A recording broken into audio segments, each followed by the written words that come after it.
good evening, everyone. And thank you for coming out in this slushy, cold October weather for another live presentation from the Icebox Radio Theater. This evening we will be doing a couple of works for you, beginning, of course, with The Fall of the House of Usher. If you don't mind our Halloween offering coming a little bit early this year, because that is certainly what we're offering you tonight, a rendering of one of the greatest horror stories by one of our greatest writers of the grotesque and terrifying. But before we get to that, a few announcements. If you've never been to Bacchus before, the restroom's out this door and then down to your right. If you take a left, the men's room is right there, and the ladies' rooms continue way down towards the darkness at the end of the hallway. We're happy that Borealis Bars are providing a cash bar this evening for your refreshment. Beer, soda, and wine is available there. Will be available again at intermission. Cookies, apple cider, and decaf coffee will also be available at intermission. And of course, I think a lot of you know is the room right through the back there. It's dark right now, but it will be lit nicely at intermission time. One more thing before we begin, we invite all of you to remain after the show for a post-play discussion on the art of adaptation, where you get to tell us what you thought of our adaptation and also share a little bit of information about other adaptations you have enjoyed. One quick note, and this goes for you guys too, want to remember to put cell phones on vibrate or silent at this time. Don't want to break the spell. We good? We good, okay. A little background about our author. Edgar Allan Poe was born in Boston, the second child of two actors, on January 10th, 1809. His father abandoned the family in 1810, and his mother died the following year. Thus orphaned, little Edgar, it's okay, it worked out okay. Little Edgar was taken in by John and Frances Allan of Richmond, Virginia. The Allans never formally adopted Poe, but he stayed with the family well into young adulthood and felt strong enough about that connection to take their last name as part of his own. Thus was born Edgar Allan Poe. Fall of the House of Usher was first published in September 1839 in Burton's Gentleman's Magazine. It was revised in 1840 for a collection of tales of the grotesque and arabesque. The story's popularity was revived in our century, or actually the last century, in 1960, when filmmaker Roger Corman produced a loose adaptation titled House of Usher, starring Vincent Price in a blonde wig. It's actually a pretty good movie. You should check it out. This began a collaboration between Price and Corman. They'd go on to adapt 6 Poe stories together. At this point, it's safe to say that The Fall of the House of Usher is not only one of Poe's most popular stories, it is one of the greatest stories in the English language and had a pivotal role in establishing the short story as a literary form. Tonight's program is going to be broadcast live on the internet, so if you give me just a moment, I'll establish a connection with the internet, at which point we'll bring you Mystery on the Air, The Fall of the House of Usher. This is the first time the Icebox Radio Theater has ever done one of its main podcasts live. Cool. Thank you. Wish us luck. Don't break a leg, or as we used to say, laryngitis, because we're a radio theater company. It'll be just a minute when you'll get to meet Dr. Graves, the host of Mystery on the Air. Yes.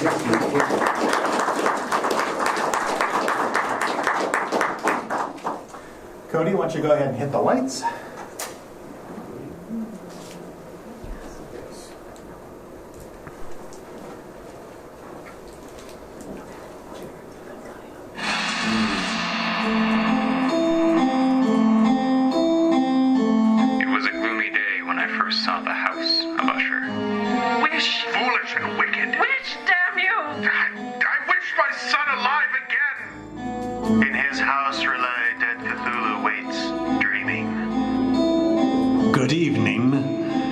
Dr. Graves.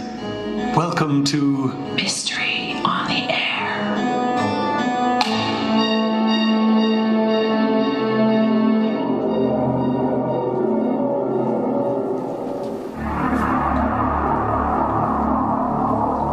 Of all the relationships that bind us one to another, family may be the least understood.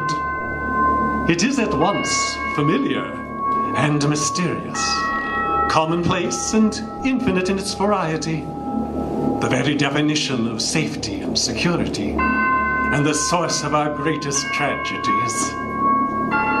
Tragedy was certainly what our friend Mr. Poe had in mind when he set his pen to writing a story so atmospheric that its imagery is vivid to this day. The crumbling house on the inky tarn, the tormented cries of a mind going mad, the glimpse of a gossamer angel drifting down a distant hall. Tonight, you will see it all through your mind's eye, with a little help from our humble company. So, embrace the darkness, ladies and gentlemen. Let your imaginations run wild as we present to you the fall of the House of Usher.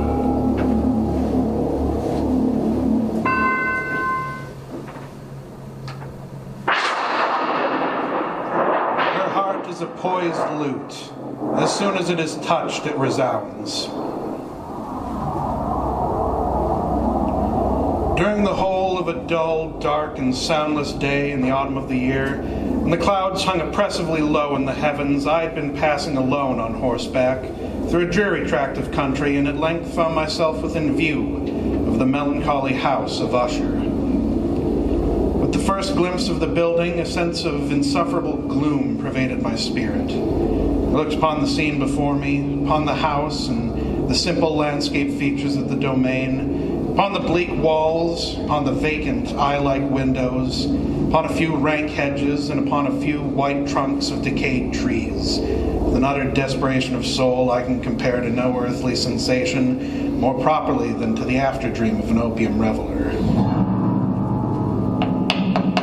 Shaking off from my spirit what must have been a dream, I scanned more narrowly the real aspect of the building. Its principal feature seemed to be that of an excessive antiquity. Minute fungi overspread the whole exterior, hanging in a fine, tangled webwork from the eaves. Yet no portion of the masonry had fallen, and there appeared to be a wild inconsistency between its still perfect adaptation of parts and the crumbling condition of the individual stones. The structure was straight, its lines were true, and yet it looked as if a single breath of wind would reduce it to dust. I was admitted by a dour servant who apparently expected me. My presence in the house of Usher was the result of a letter I had received some weeks before. Roderick, the master of the house, had been one of my boon companions in boyhood. We'd lost touch in the intervening years, so that his letter's arrival came as a surprise more to the writer's insistence that only a reply in person would suffice. Usher begged for my presence, claiming a melancholy had afflicted him that only my company could arrest. He said very little about the affliction in the letter, and I confess curiosity is much a reason for my showing up as a desire to see my old friend. As the servant and I mounted the stairs, a man walked down towards us. His black bag conveyed his identity as a physician, and as we met, he grasped my arm and peered at me like a student might peer into a microscope. It's you, isn't it? He said. The one he summoned. You're the family physician, I take it. I am a physician. What's his condition? They belong in a sanitarium. Both of them. There's much to be learned from them, for their own sakes and the sakes of those who might be similarly afflicted. But I can do nothing for him here. This place, this house breeds ideas in him. And with that, the doctor turned and left me standing on the stair. Presently, the servant led me to a very large and lofty room. The windows were long, narrow, and pointed, and at so vast a distance from the black oaken floor as to be altogether inaccessible from within. Dark draperies hung upon the walls. General furniture was profuse, comfortless, antique, and tattered. Many books and musical instruments lay scattered about, but failed to give any vitality to the scene. I felt that I breathed an atmosphere of sorrow. An air of stern, deep, irredeemable gloom hung over everything. You've come at last. Upon my entrance, Usher rose from a sofa on which he'd been lying at full length and greeted me with a vivacious warmth which I first thought somewhat overdone. A glance, however, at his countenance convinced me of his perfect sincerity. We sat down, and for some moments while he spoke not, I gazed upon him with a feeling half of pity, half of awe.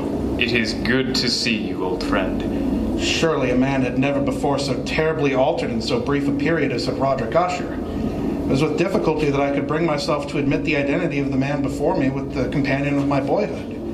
His overall countenance was of a gray, crumbling, yet proud figure, as if the very house around us had been rendered in flesh. Roderick, my friend, what's happened to you? The old affliction, I'm afraid. The curse of my ancestors has descended upon me at last. I don't understand. You'll recall our school days, my many absences, the doctors... I remember something of it, yes. I suffer from, how do I describe it? A peculiar malady of the senses, a kind of acuteness which renders me unable to tolerate any stimulation at all. Everything I perceive is too intense, too bright. My clothes must be of a fiberless fabric, my food so banal that you will find it tasteless, and I can only tolerate the dimmest lights. Tell me your hearing is not affected. You always were a great musician. My hearing is affected most of all. Can you hear it? The servants work in the kitchen across the house. Somewhere in the walls, rats scurry along in search of a crust of bread. What is it? What's wrong, Roderick? Nothing. I had sent a servant to investigate the family crypt beneath the house and give me a report of its condition. The metal gate, no doubt rusted, had to be opened with some force. I heard nothing. No, of course not. Nor would any man who does not have the blood of Usher flowing in his veins. At that moment, I heard slight footsteps across the chamber and turned to look and beheld the sight of a beautiful woman. She was in a distant part of the floor, visible only through the door of the apartment in which Usher and I resided. I only saw her for a moment, and then she passed through another door and out of my sight. Though too far away to register much of her features, I was struck by the movement of the lady, a grace and elegance that seemed both regal and almost ethereal in nature. It was as if I was viewing a waif or spirit. I turned to Usher, who sat with his head in his hands. Are you all right? You saw her? The lady? Of course I did. Who is she? My sister, the Lady Madeline. Of course. You spoke of her often at school. I should like to meet her and make a proper introduction. Oh, no, my friend. She is not well. I'm very sorry to hear it. Perhaps at dinner we She will not be joining us for dinner. In fact, I would not plan on seeing her again during your visit. It's serious? Her condition? We have tried everything. The latest medicine from Geneva, Glasgow, even peasant remedies from the village. There is no hope. I'm dreadfully sorry. I met one of the doctors on the way in. Yes, a particularly dim example of the species. He feels that both Madeline and my conditions are entirely of the mind. He would have us under lock and key in that asylum of his. He spoke to me of research? Yes, he would cut us, my friend. My sister and I both, the last vestige of the great family Usher, subjected to dissection. Surely not. That's murder. Not if done in the name of surgery. Do you know how they treat diseases of the mind with surgery? The patient is rendered unconscious by copious quantities of ether, and then they bring out the tools. And do you know how they overcome a barrier as formidable as the skull? How they access the pink and yielding flesh of the brain itself? With a saw, my friend. A saw. They might dress it up with a leather handle and keep it spotless, but just the same, it's a saw. No different than you'd find in any carpenter's box. That's horrible. The worm you met is the last of his kind that will cross my threshold. I swear it. He's so upset the Lady Madeline that she's become convinced that even death cannot save her. I'm afraid I don't understand.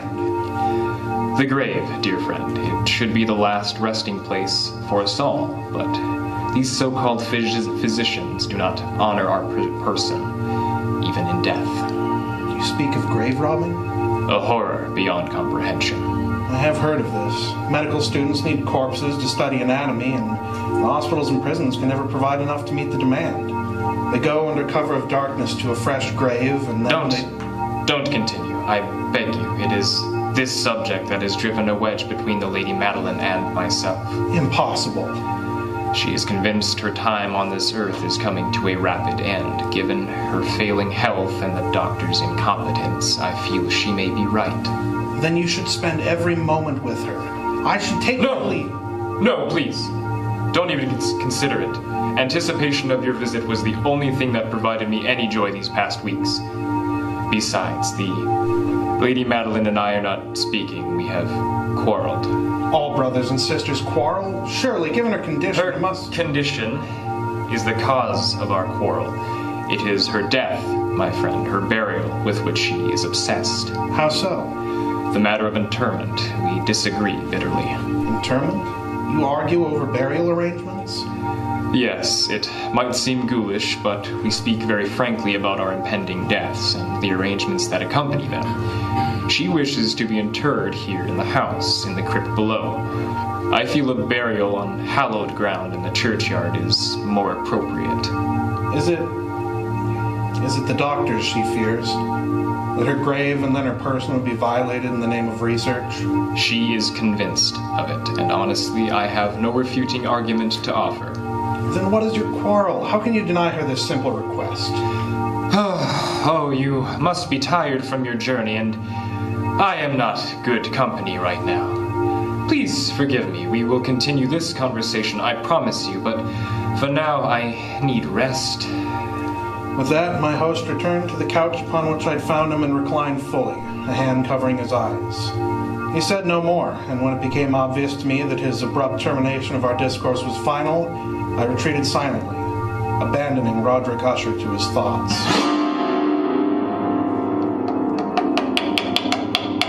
For several days ensuing, the Lady Madeline's name was unmentioned by either Usher or myself, and during this period I was busied in my earnest endeavors to alleviate the melancholy of my friend. We painted and read together, or I listened as if in a dream to the wild improvisations of his speaking guitar, but I could do nothing for him. His spirit remained as black as the tarn outside the house. At one point, I thought I might gain some insight into my friend's malady. He had just favored me with a ballad of his own, a dirge titled The Haunted Palace. Upon its completion, I nodded encouragingly, having already learned that the sound of a single hand clap of appreciation would cause my friend grievous physical pain. The guitar sagged in his hands. He gazed out a nearby window and said the most remarkable thing. It's not a new idea, you know. What isn't, Roderick? Did you not pay attention to the words? Forgive me, no. I forgive you. It is about the sentience of all vegetable things. That is what I meant when I said it is not an original idea. Sentience? Trees and flowers aware of the world? It may be more than that. Mark you these walls. What about them? Have you ever seen a structure as completely defined by antiquity as this House of Usher? I confess, no. Look closer. These stones, they appear ready to crumble at the slightest touch. Still, if they've stood this long, what's to stop? Look closer, my friend. Do you see it? There is a kind of fungi spread over the stones of this room, of these walls. It is all over the house, a web of living, growing matter. This spore, this mold, it is what keeps the house standing. I looked at the walls around us and could not see anything but crumbling stones and tapestries. The old fungi Usher described was entirely absent, though I did recall seeing something similar to what he described outside the house upon my arrival. Sentience of vegetable things. Yes? These walls, this house, they are alive now. More alive than the family that gave this house its name. Come, let us think of something more cheerful, Roderick. Do you not understand? Do you not see it? Smell it? This gloom, this melancholy that has afflicted me all these weeks, it has a source. And that source is all around us. It gazes down on me from the rafters. It precedes me into every room. It holds the floor beneath my feet, but only for its own pleasure. I cannot escape it any more than a horse can outrun the wind. This house is alive, and it wants me dead. I excused myself politely and took my leave of him, having recognized the hopelessness of his present mood. But worse was my feeling that I received through his words, a true insight into the state of his troubled mind and the depths to which it had fallen. Retiring to my room, I paced the floors for some time, trying to discern some remedy within my power that would provide relief for my friend.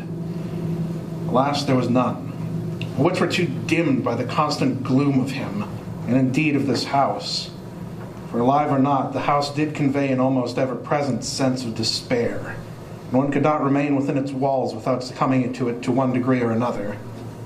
I paced the floor for some time until, to my great shock, a gentle knock sounded on my chamber door. I was startled briefly, as Usher was in the habit of entering my rooms unannounced, but presently I bade the person without to enter. My door opened, and I perceived first the sight of a single candle throwing dim and sputtering light into the room. And behind the candle, to my surprise, I held the sight of the Lady Madeline. She slipped past the door and silently closed it behind her. Forgive me. I heard you walking about the room. There's no reason to apologize. I fear we've never been introduced. My name is... I know who you are, and I don't have much time. May I speak to you? Of course, my lady. I'm at your service. You have known him a long time, my brother? Since school. And you are loyal to him? I'd like to think so. But would you do anything for him?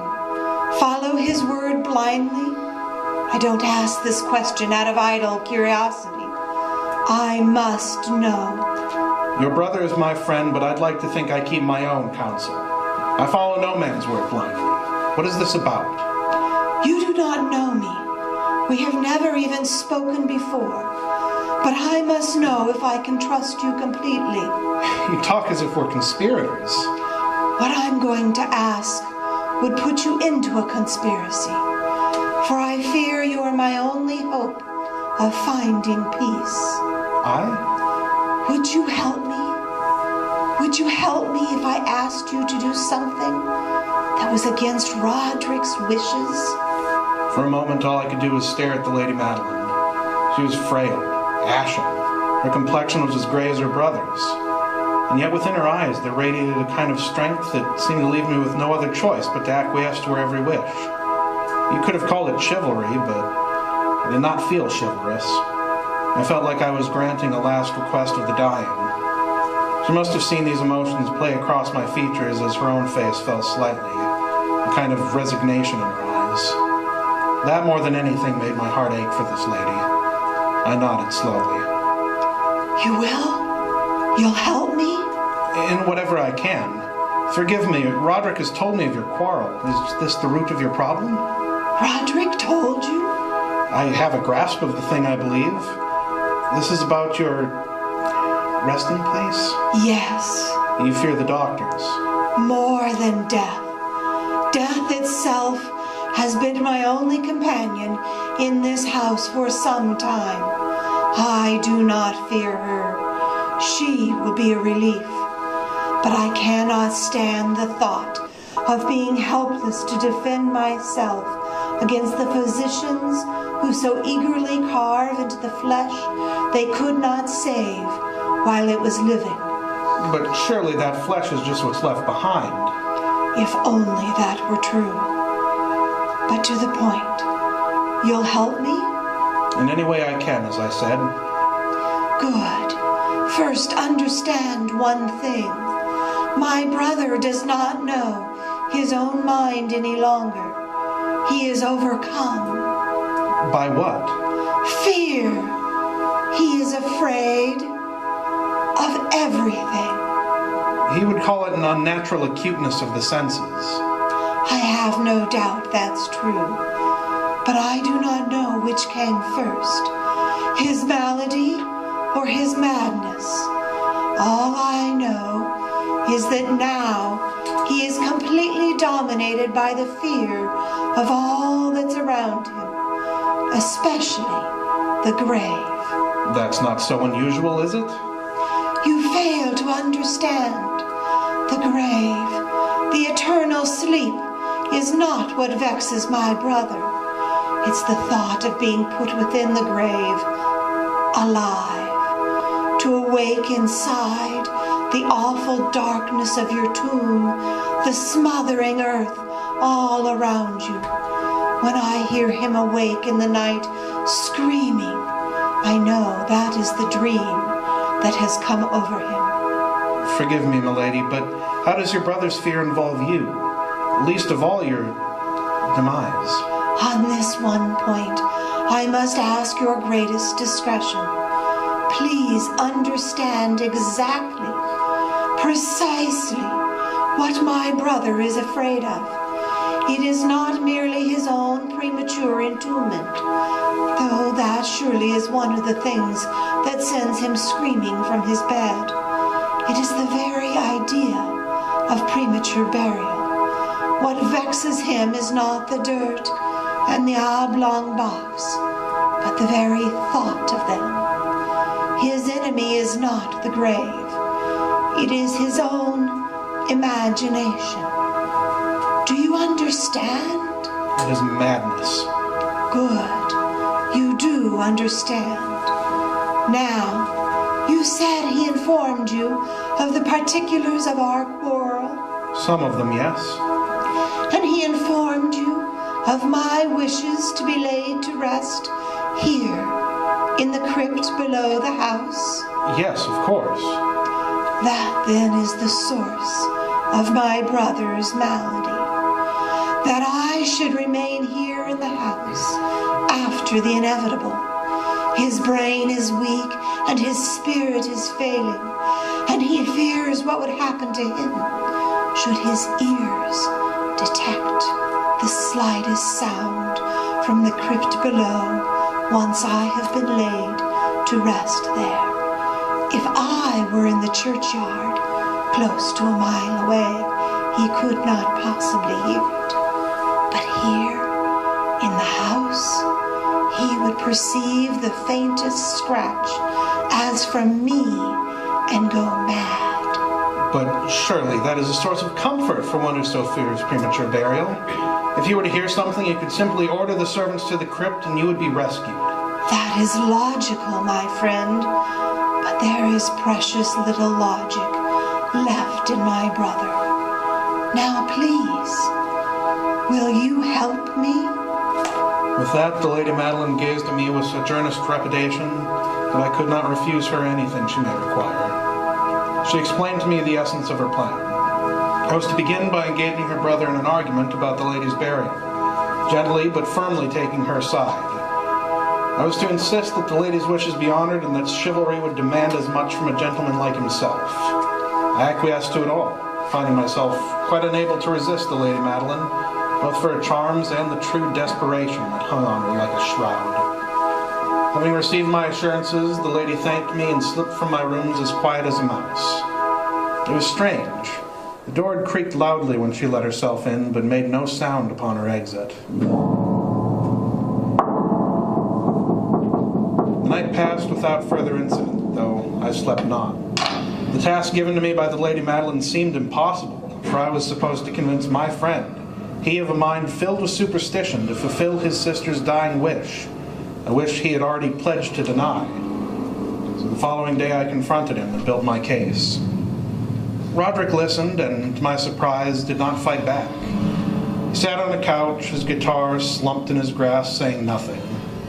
I pleaded and begged the Lady Madeline's case, and he responded, not at all. I railed, I shouted. I argued with such intense passion that at one point, a servant burst into the room, his eyes afire, clearly ready to defend his master. But Roderick halted him with a gesture, and he withdrew, eyeing me warily.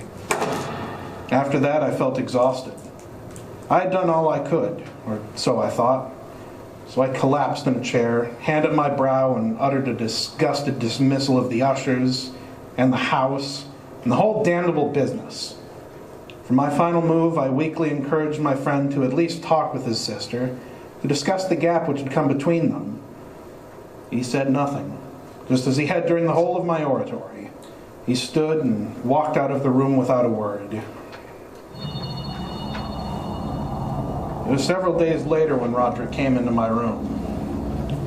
I would not have thought it possible, but he looked even more weary and harried than before. His eyes red-rimmed with tears, his clothing hanging from his already gaunt frame as if his very flesh was deserting him. Unlike our last discourse, when he refused to look at me, his eyes now searched hungrily for mine. When found, they locked on, and Usher sighed.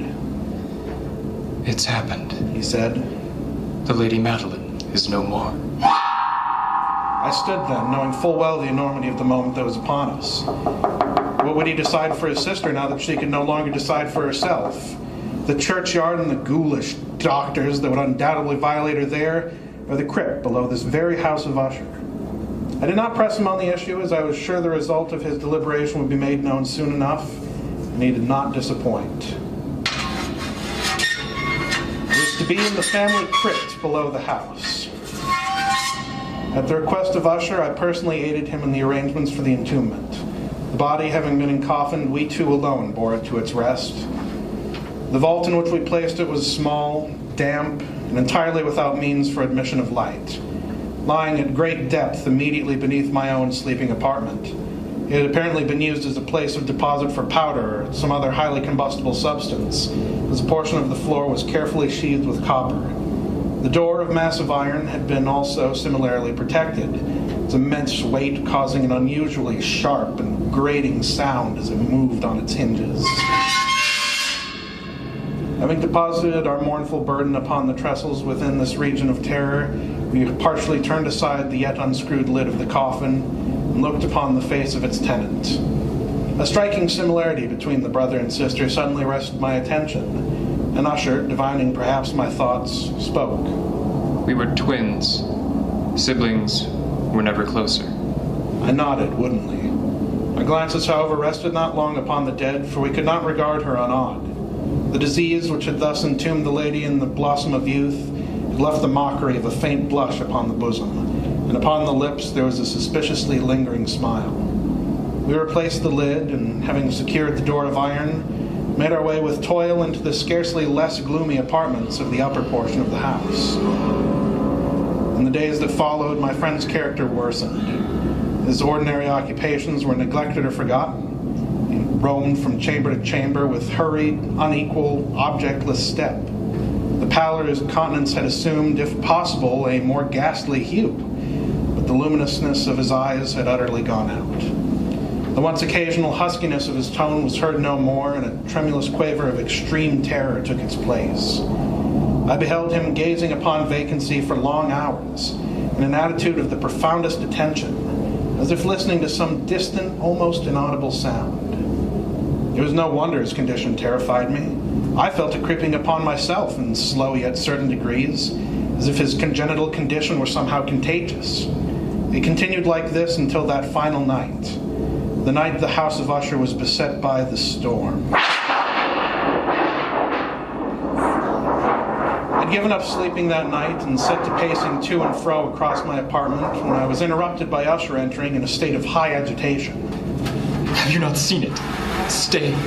You shall. At this, Usher hurried to one of the casements and threw it open fully to the storm. The impetuous fury of the entering gust nearly lifted us from our feet. The whirlwind had apparently collected its force in our vicinity, for there were frequent and violent alterations in the direction of the wind, and the clouds hung low, nearly touching the turrets of the house so that we could not see even a glimpse of the moon or stars. Seeing the look of wild terror on Usher's face, I pushed past him and closed the window. Then I took hold of his shoulders and guided him to a couch. He sat as if in a trance. Roderick, you should not excite yourself so. It's only a storm. Is it? Can you hear what comes between the thunderclaps? I can. I can't help myself. Roderick, here. You're agitated. The storm has made you so. I'll read to you to pass the evening away, one of those romances you're so fond of. Do you know why I didn't want her in this house? Why I didn't want her in that damnable crypt? I confess I do not. I know what she told you. I know what she thought. These ears of mine allow me no rest, even on the night she came to these rooms to see you. You heard then? I hear everything. That is my curse. But she was wrong. Do you recall it? Her reasoning? She wanted to be entombed here to evade body snatchers. Do you recall what she thought of my reason for wanting her in the churchyard? I can't remember, Roderick. You always were a terrible liar. Very well. She said something of your fear of premature burial. That was of her own invention, a phantasm designed to satisfy both her need for order and her disdain for me. But I never had a particular fear of my own grave. Mark me, my senses are overheightened, the sense of hearing more intensely than the rest. You've heard me say it. Of course, numerous times. Then believe me when I tell you, having her here within these walls is a torture to me. I can hear everything. I can hear the beetle as it scurries across the lace of her shroud. I can hear the rat as it chews through her coffin to reach the sweet flesh inside. I can hear the worm, the great democratizer, as it squirms and burrows and digs deeper and deeper, eating as it goes. I knew that if she were laid to rest within this house, I would hear all these things. And indeed I do. I regarded my friend carefully. His eyes were wild, matching the storm without in intensity. I did not know how to respond to his desperate tale of horror, so I returned to my original plan and I sat down to read. The antique volume which I had taken up was The Mad Tryst of Sir Lancelot Canning, but I had called it a favorite of Usher's more in sad jest than in earnest. For in truth, there is little in its uncouth and unimaginative pages that is worth merit. It was, however, the only book immediately at hand, and I indulged a vague hope that Usher's burden might be lightened by the simple story. I began. By and by, I arrived at that well-known portion of the story where Ethelred, the hero of the tryst, having sought in vain for peaceful admission into the dwelling of a hermit, proceeds to make good an entrance by force, by means of a mace. Ethelred smashed the hermit's door, and at the moment I read this passage, I thought I heard in some distant portion of the house the sound of wood cracking and splintering, as if a mace had indeed smashed the door to bits. I paused, regarding Roderick with greatest concern. I could tell by his eyes that he had heard the sound, but he said nothing, staring straight ahead as if in great concentration. Hoping the coincidence of the sound could be overcome and I could still provide some comfort to my friend, I resumed reading. In the story, the hero entered the hermit's abode only to discover not a meager cottage, but a palace with a silver floor, and at one end a fiery dragon protecting an immense brass shield, and upon it the inscription, "Who entereth here, a conqueror hath been. Who slayeth the dragon, the shield he shall wean." In the story, the hero raised his mace and struck the head of the dragon, and the dragon issued a shriek, tremendously horrid and harsh. And at that moment, I heard a sound which could easily have been the beast shrieking out his last. It came from some distant place, but definitely within the house. Again, with some trepidation, I looked at Usher. He'd sunk into the chair, his hands gripping its armrest fiercely. So fiercely, in fact, that he was gouging deep grooves in the wood, and small amounts of blood had begun oozing from his fingernails. Filled with an unearthly terror, I went back to reading. Now the hero triumphantly stepped over the carcass of the dispatched dragon and gazed upon the brass shield which now belonged to him. In the story, the shield did not wait for his approach, but fell from the wall of its own volition, fell down at his feet upon the silver floor, with a mighty, great, and terrible ringing sound. No sooner had these syllables passed my lips, then, as if a shield of brass had indeed at that moment fallen upon a heavy floor of silver, I became aware of a distinct, hollow, metallic, and clangorous, yet muffled reverberation. Completely unnerved, I leapt to my feet, but the measured rocking movement of Usher was undisturbed. I rushed to the chair in which he sat and placed my hand on his shoulder, and there came a strong shudder over his whole person. A sickly smile quivered about his lips, and I saw that he spoke in low, hurried, and gibbering murmur, as if unconscious of my presence. Not hear it. Yes, I hear it. And I've heard it long, for many minutes, many hours, many days have I heard it. Yet I dared not. Oh, pity me, miserable wretch that I am. I dared not speak. We have put her living in the tomb. Oh, whither shall I fly? Will she not be here anon? Is she not hurrying up to upbraid me for my haste? Have I not heard her footstep on the stair? Do I not distinguish that heavy and horrible beating of her heart? Madman, I tell you, but for now she stands outside that door. And at that horrible moment, the door creaked open, and there, standing in the threshold, was the lofty and enshrouded figure of the Lady Madeline of Usher. There was blood upon her white robes, and the evidence of bitter struggle upon every portion of her emaciated frame. She staggered toward Roderick. Brother! He stood paralyzed with fear, and his eyes betrayed something like sorrow. Could you not hear me? pit below. I want it out. I need it. With her last ounce of strength, Lady Madeline fell upon her brother, and he, unable to hold her up, collapsed with her on the floor. I rushed to their aid, then recoiled back in shock. Lady Madeline was dead, her emaciated frame overcome by the exertions necessary to escape from the crypt. And Roderick, too, lay lifeless, a victim of his own frailties and shock of what he had failed to do. I gazed down at them, their lifeless bodies intertwined. I gazed down at the end of the House of Usher, when suddenly...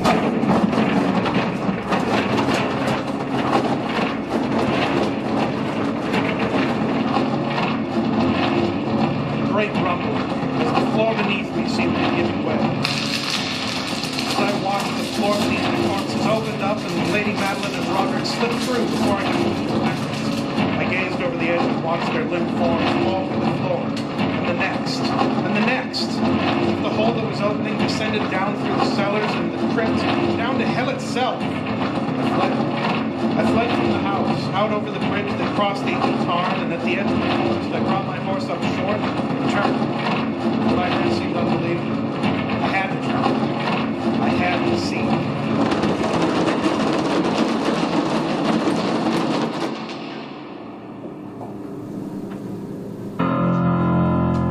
The radiance of a blood-red moon gazed back at me.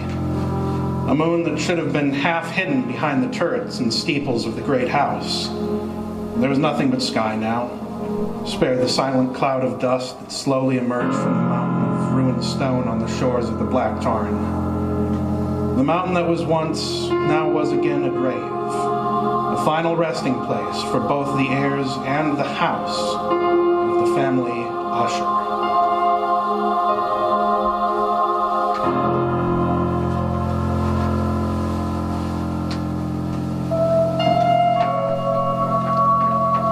And they lived happily ever after.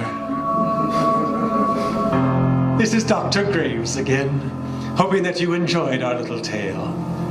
The Fall of the House of Usher was based upon the story by Edgar Allan Poe, radio adaptation by Jeffrey Adams. Our cast this evening featured Justin Kapla as the narrator, Caleb Silvers as Roderick, Douglas Screef as the Doctor, and Diane Adams as Madeline. Sound effects created by Jeffrey Adams. This concludes this episode of the Mystery on the Air podcast. If you are listening at Sprecher.com, would like to continue listening to our show live, switch your computer device to iceboxradio.org/stream. For those of you here in our studio audience, we will now take a brief intermission to refill our glasses and catch our breath. Stay tuned.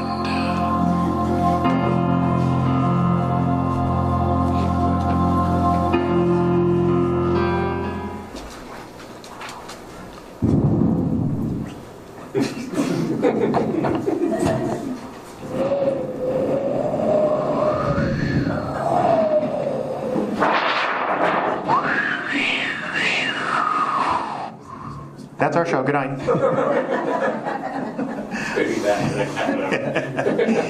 Well, to begin the second half of our program, we bring you a reading with sounds of The Raven, perhaps the best-known poem by our featured author this evening, Edgar Allan Poe. Poe was originally paid $15 for this poem in 1845 when it was published by Graham's Magazine of Philadelphia.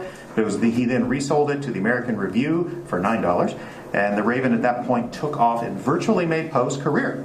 It was republished numerous times by such publications as the Evening Mirror, the New York Tribune, and the Southern Literary Messenger, and directly led Poe to book and poetry deals that would give him the biggest success of his life.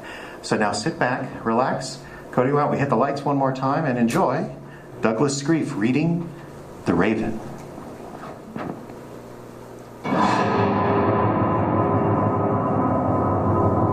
Once upon a midnight dreary, while I pondered, weak and weary, over many a quaint and curious volume of forgotten lore, while I nodded, nearly napping, suddenly there came a tapping, as of someone gently rapping, rapping at my chamber door.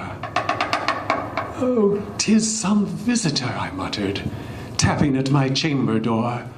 "Only this and nothing more." Ah, distinctly, I remember it was in the bleak December, and each separate dying ember wrought its ghost upon the floor. Eagerly, I wished the morrow. Vainly I had sought to borrow from my books surcease of sorrow.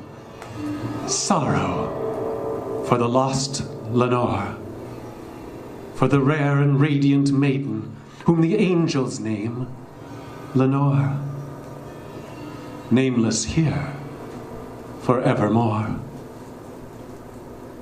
And the silken, sad, uncertain rustling of each purple curtain thrilled me, filled me with fantastic terrors never felt before, so that now, to still the beating of my heart, I stood repeating, "'Tis some visitor entreating entrance at my chamber door, some late visitor entreating entrance at my chamber door.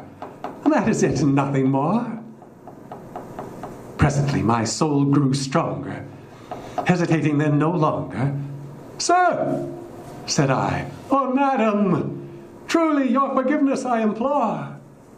But the fact is I was napping, and so gently you came rapping, and so faintly you came tapping, tapping at my chamber door, that I scarce was sure I heard you."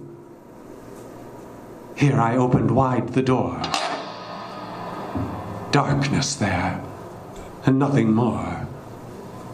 Deep into that darkness peering, long I stood there wondering, fearing, doubting, dreaming dreams no mortal ever dared to dream before. But the silence was unbroken, and the darkness gave no token, and the only word there spoken was the whispered word, "Lenore." This I whispered, and an echo murmured back the word, "Lenore." Merely this, and nothing more. Back into the chamber turning, all my soul within me burning, soon again I heard a tapping somewhat louder than before. "Oh, surely," said I, "surely that is something at my window lattice. Let me see then what thereat is, and this mystery explore. Let my heart be still a moment, and this mystery explore. 'Tis the wind, and nothing more." Open here, I flung the shutter, when, with many a flirt and flutter, in there stepped a stately raven of the saintly days of yore. Not the least abeyance made he, not a minute stopped or stayed he, but with mien of lord or lady, perched above my chamber door. Perched upon a bust of Pallas, just above my chamber door. Perched and sat, and nothing more. Then this ebony bird, beguiling my sad fancy into smiling, by the grave and stern decorum of the countenance it wore, "Though thy crest be shorn and shaven, thou," I said, "art sure no craven, ghastly, grim, and ancient raven wandering from the nightly shore. Tell me what thy lordly name is on the night's Plutonian shore." Quoth the raven, "Nevermore." Much I marveled, this ungainly fowl, to hear discourse so plainly, though its answer little meaning, little relevancy bore. For we cannot help agreeing that no living human being ever yet was blessed with seeing bird above his chamber door, bird or beast upon the sculptured bust above his chamber door, with such a name as Nevermore. But the raven, sitting lonely on the placid bust, spoke only that one word, as if his soul in that one word he did outpour. Nothing farther than he uttered, not a feather than he fluttered, till I scarcely more than muttered, Other friends have flown before. On the morrow he will leave me, as my hopes have flown before. Then the bird said, nevermore. Startled at the stillness broken by reply so aptly spoken, doubtless, said I, what it utters is its only stock and store, caught from some unhappy master, whom unmerciful disaster followed fast, and followed faster till his songs one burden bore, till the dirges of his hope that melancholy burden bore of never, nevermore. But the raven, still beguiling my sad fancy into smiling, straight I wheeled a cushioned seat in front of bird and bust and door. Then, upon the velvet sinking, I betook myself to linking fancy unto fancy, thinking what this ominous bird of yore, what this grim, ungainly, ghastly, gaunt and ominous bird of yore meant in croaking nevermore. This I sat engaged in guessing, but no syllable expressing to the fowl, whose fiery eyes now burned into my bosom's core. This and more I sat divining, with my head at ease reclining on the cushion's velvet lining, that the lamplight gloated o'er, but whose velvet violet lining, with the lamplight gloating o'er, she shall press, nevermore. Then, methought the air grew denser, perfumed from an unseen censer, swung by seraphim, whose footfalls tinkled on the tufted floor. Wretch, I cried, O thy God hath lent thee, by these angels he hath sent thee respite, respite and nepenthe from the memories of Lenore. Quaff, oh quaff this kind nepenthe, and forget this lost Lenore. Quoth the raven, nevermore.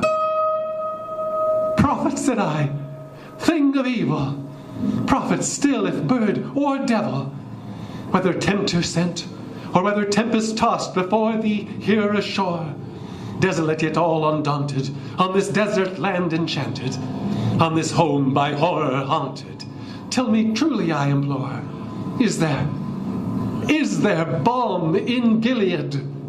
Tell me, I implore. Quoth the raven, nevermore.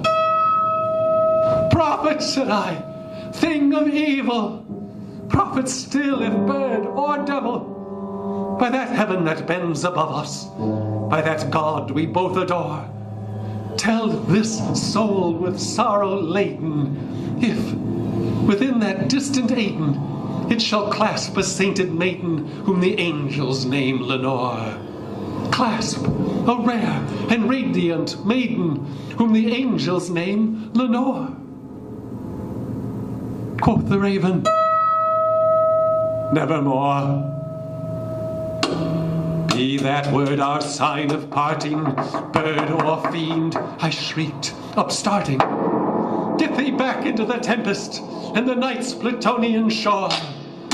Leave no black plume as a token of that lie thy soul hath spoken.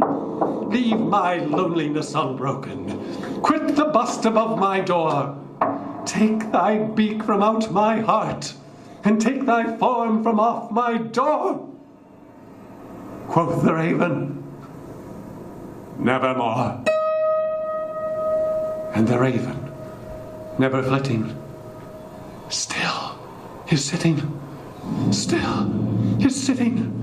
on the pallid bust of Pallas, just above my chamber door.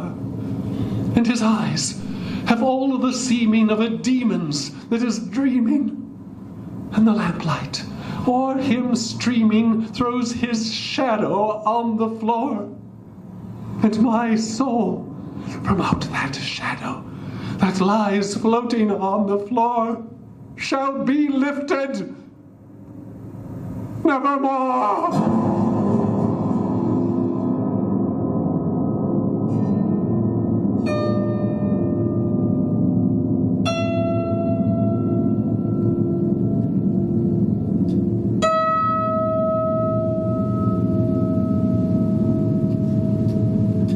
Mr. Douglas Scree, please. We thought we would end the broadcast tonight with an installment of Woody's Bait Shop, which is a series originally started on our Radio Icebox series. Oh gosh, when was that? Last 3 seasons, right? Yep. Last 3 seasons. And if you're not familiar, Radio Icebox was a fictitious radio station. Yeah, we're live there. Yep. In the fictitious town of Icebox, Minnesota, not International Falls. We've referenced International Falls all the time.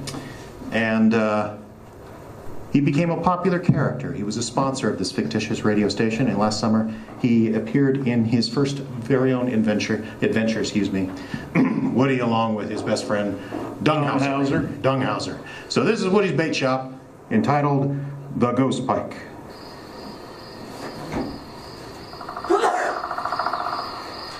Hey, Woody, Shut up, Dunghauser, I'm trying to fish. do you think it's, a little quiet? At the moment, no. No, it is not quiet. Too quiet, that's what it is. It would be quiet if one particular noise would sit quietly in the boat and shut up. Too quiet. Dunghauser, we are night fishing. There is no wind. It's nice. It's peaceful. It's dark. I can see just fine. Dark don't make no difference. Can you see down there? Down where? Into the waters, Woody. The inky black waters of Rainy Lake. Well, no, I guess like I said, we're night fishing. Oh, why'd I let you talk me into this? Talk you into it? I was in the boat ready to push off when you come running out of the shop. Well, I didn't know what you were doing. I told you I was going night fishing. Well, I didn't hear you. I was busy. And then why'd you run out? I couldn't make top score on your old asteroids machine. All right, then why'd you jump in the boat? I don't know, Woody. Something about a boat just gets me jumping. Had a dog like you once. Start a boat motor, he'd just about lose his mind. What happened to him? Oh, he lost his mind one day. Tried to eat the wife's collection of Oprah episodes on VHS. After that, we thought he'd do better on a farm. Well, I'm sorry I jumped in the boat. Can you take me back? No. You said you wanted to come fishing, so we came fishing. Well, I'm hungry. Well, I got some cheese doodles right here. Ooh, what? Cheese doodles? That's what it says on the bag, yeah. Cheese doodles, Woody? Is there some significance to cheese doodles you're not telling me about? So you don't know? Don't know what? You don't like cheese doodles? I love cheese doodles. You should never eat them in a boat at night. Why the heck not? You don't know about the legend, do you? Oh, now what legend? The legend, Woody. The legend of the Ghost Pike. Might need to go in early. Looks a little bit like rain. You for real don't know the story, Woody? Oh, of course I know that ridiculous story. You're talking about the Ghost Pike. Don't mention his name, Woody. Why not? If you say the Ghost Pike's name 3 times, he'll appear. Well, you just said it the 3rd time yourself. No, I didn't. Wait. Yeah, I did. I've brought doom upon our houses, Woody. Dunghauser, calm down. It's doom upon our house. What? Never mind. It's just a stupid campfire story. There ain't no such thing as a... Don't you say it. Why not? We've already said it 3 times. Don't say his name, please. There ain't no such thing as a giant fish what eats people. What about sharks? There ain't no such thing as a giant fish what eats people in this lake. I don't know, Woody. I heard the story first when I was much younger. I told you that story myself 2 years ago. Much younger. Heard tell there were 2 fishermen out fishing at night, just like us. Rogers and Dufresne, I know. Their names were Rogers and Dufresne. They was casting this reef for crappies and walleye, but they weren't catching nothing. And one of them puts a cheese doodle on the line, almost as a joke. And on the very next cast, he hooked something big. Something real big. I don't suppose it would help at this point to remind you that I'm the one who originally told you this What story. they hauled into that boat is unlike anything they'd ever seen before. Told you about the fire pit. Around the fire pit out back of the store. Got to telling ghost stories one night, you about wet your britches. The size of a sturgeon with the spines of a sunfish. And worst of all, face.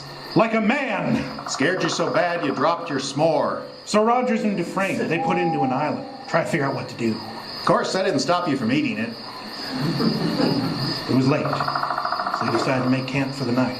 Leaving the great fish in the boat. Come to think of it, I've seen you eat dirt lots of times, Dunghauser. You got some kind of deficiency or something? They retired to their sleeping bags and shared a fresh bag of cheese doodles for supper. Then in the middle of the night, they heard something rustling. Rustling around outside their tent, trying to unzip the zipper. But in this, the mysterious creature failed. You know why, Woody?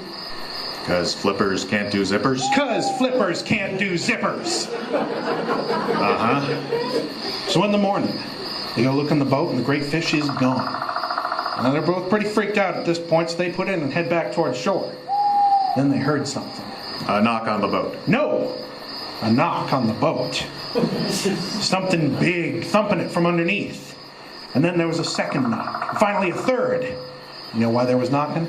A mermaid was selling Girl Scout cookies? No! Because something was trying to get in the boat. The next day, their boat washed up on City Beach, ripped half to shreds with blood everywhere. No one ever heard from Rogers and Dufresne again. So the moral of the story is, don't bring cheese doodles fishing. No! The moral of the story is don't go fishing at night because it'll get you. Dunghauser. Seriously, Woody, can't we just go back? No.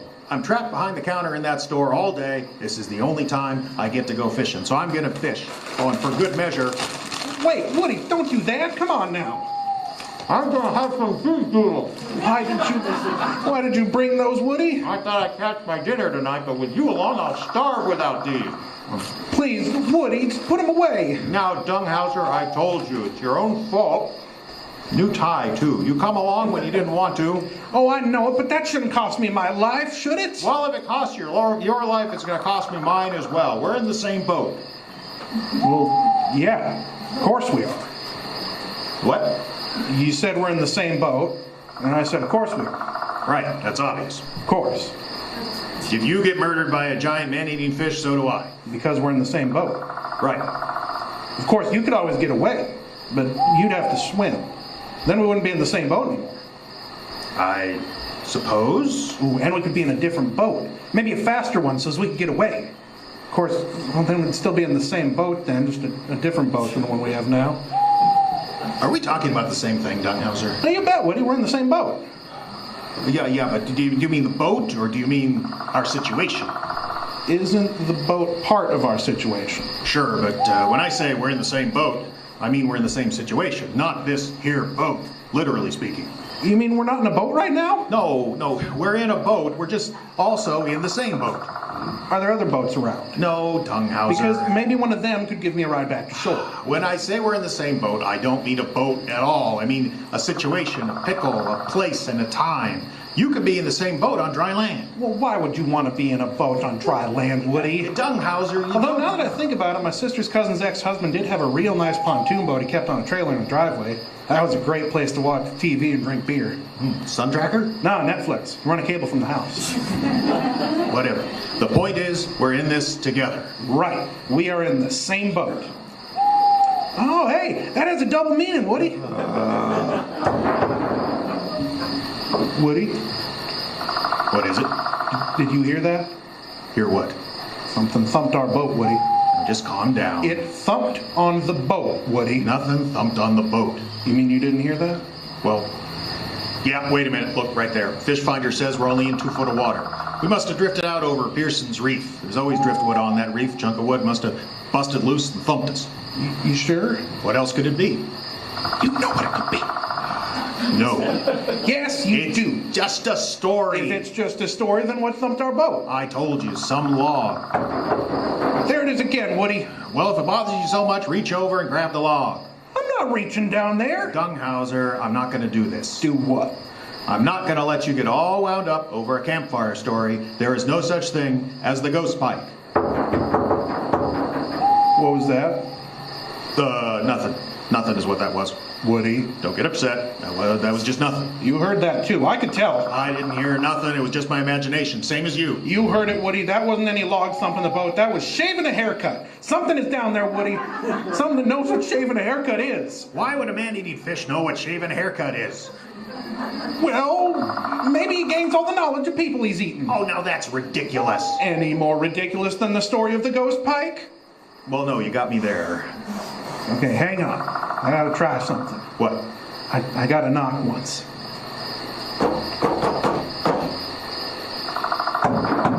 Woody, we gotta get out of here. Well, fish ain't biting anyway. Let's go. Wait, hang on. What is it? The cheese doodles. Throw them in the lake. Why? For our getaway. Just do it. Well, okay, but I'm only doing this because I want to.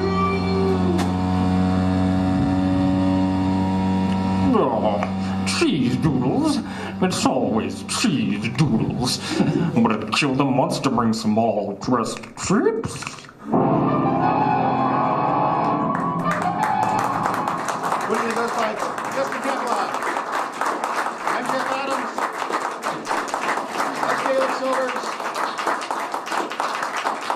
That's our show for tonight. We are going to take about 5 minutes to catch our breath. Anyone would like to stick around to talk about the art of adaptation? That would be great. Yes, Darcy, you're making hand signals. Okay.